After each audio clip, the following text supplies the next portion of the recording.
Hi, welcome back. Is everybody ready for Easter? Did y'all have a good week?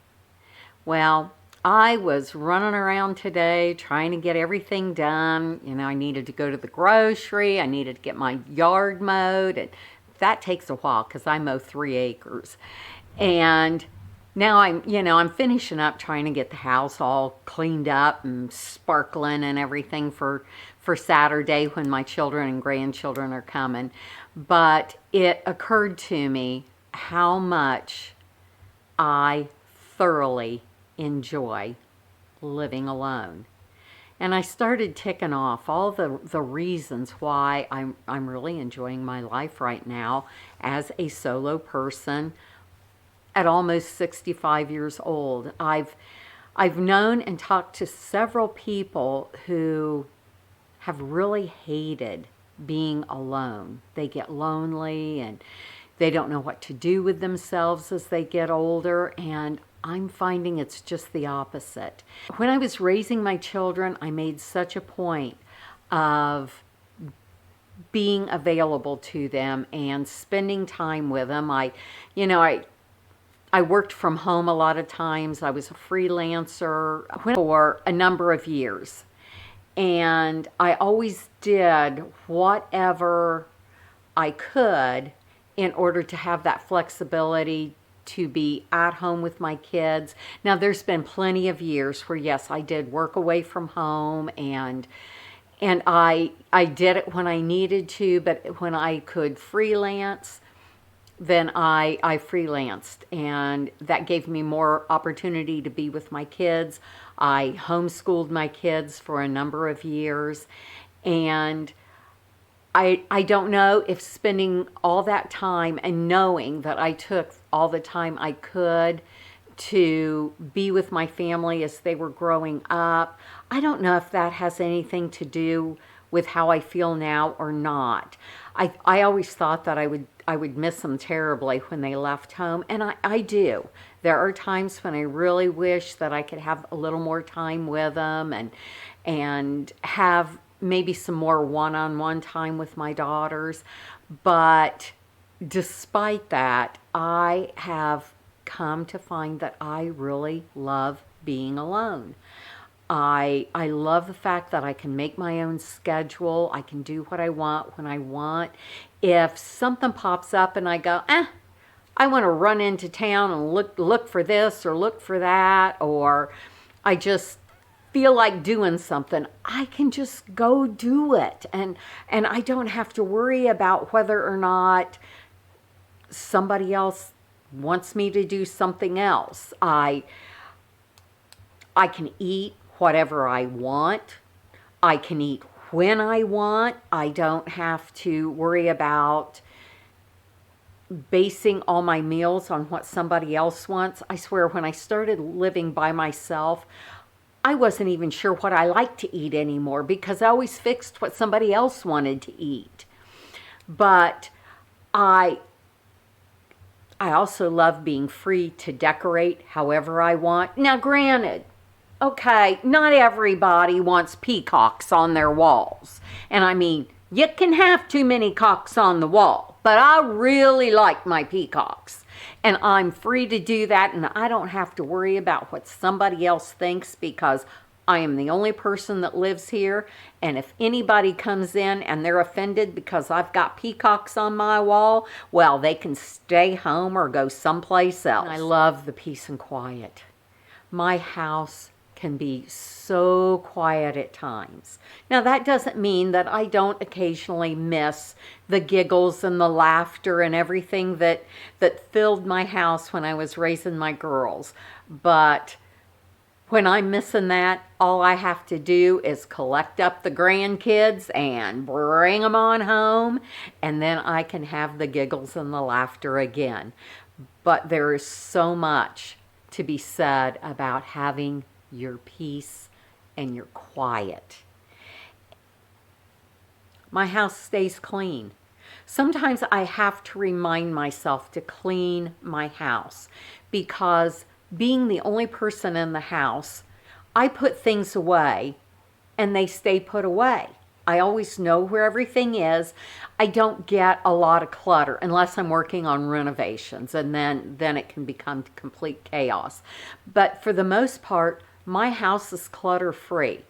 If I get a phone call and somebody wants to stop by, it only takes me a few minutes to maybe run the sweeper,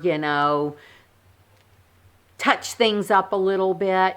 I don't have those moments of panic of, oh my goodness, we're about to get company and look at the disaster we've got here. Everybody pick your junk up. I don't have that anymore. It's just, I can just casually, fluff a few things and wait for my company to come. It's also much easier for me to save money living solo because I'm a frugal person. I've always been frugal. And if you're living with someone or people who do not have that same mindset, then you just see the money just filtering through your fingers. And everything is just cheaper. I don't spend huge amounts on food anymore. I don't have to worry about as high a utility bills. I mean, there's only one person in the house taking hot showers, and that's something that's new to me. I used to always be the last one to take a shower, so by the time it got around to me, there was no hot water left. So I am thoroughly enjoying my hot showers these days. There's not as much waste in my house because I'm not a wasteful person. I use up what I have, and I don't go out and buy a bunch of stuff that I'm not going to use. I think about everything I buy, and I think about everything I have. Even when I'm doing renovations and I have scraps or leftovers, I try to use them up. I try to find projects I can use them. Like I just said earlier, I can make impromptu plans. If somebody calls me and says, hey, you want to go for a bike ride? Or, hey, you want to run here or there? I can do it. I don't have to clear it with somebody else. I don't have to worry about, am I going to have a meal on the table when somebody else gets home? It's just been such a pleasure to be a little more free with my time. I've always been pretty structured, so it kind of has surprised me how much I've enjoyed having less structure in my life. And I think I've always had to be so structured to make sure that I could get everything done and everybody taken care of. And, for several years before I started my life over, my kids were raised, they were out of the house, but my life still revolved around what somebody else wanted, needed, or had in mind.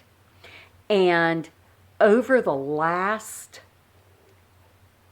5 to 7 years, it's the first time in my life I've ever had time for myself. And I understand now why so many women say they need their time for themselves. I never had it before because I always just freely gave my time to whoever needed whatever. And now I'm actually finding time for myself, and I'm thinking one of these days I'm actually going to have time to start reading again. And it's just, I think it's just caught me off guard. How many of you have gone through a similar thing? Have you been lost when your family grew up and moved out? What about after a divorce or after losing a spouse? Are you lonely? Have you been missing the life you had before? Or have you settled into a solo life and you're happy with it? Comment down below and let me know, because I have really surprised myself. I really thought I really thought when my children were raised, I thought the quiet in my house would be too loud for me. And I'm finding it's been quite the opposite. And I've really enjoyed it. I've really enjoyed it, but it has surprised me. But that's about 11 things that I've ticked off today that I have discovered is just very beneficial and that I truly, truly enjoy about living alone. Give me a comment down below. Hey, you enjoy your Easter. You have a great weekend, and I'll see you again next week. Bye-bye.